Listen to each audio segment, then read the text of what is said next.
Idris Elba is set to produce and narrate the National Geographic docuseries, The Color of Victory, Heroes of WW2.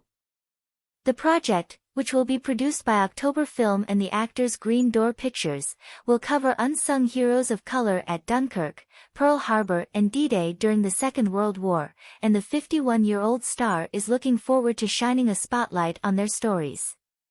Speaking to Deadline, Idris, whose grandfather fought in the war, told how he was pitched the documentary when October showed him a photo of soldiers from the war and asked, "What do you think is missing from these pictures?"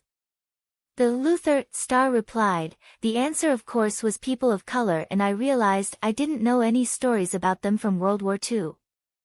So this felt like a genuinely fresh and original way into a perennial subject." Each episode of the program will focus on 3 specific people via premium dramatization, character portraits, and archive material.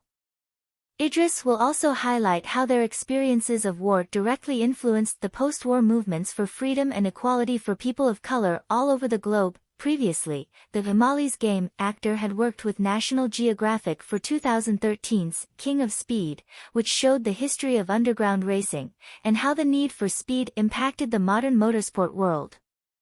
Meanwhile, Idris recently revealed he has been in therapy for a year because of his obsession with work.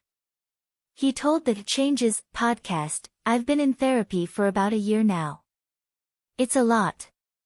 In my therapy, I've been thinking a lot about changing, almost to the point of neuropaths being changed and shifting.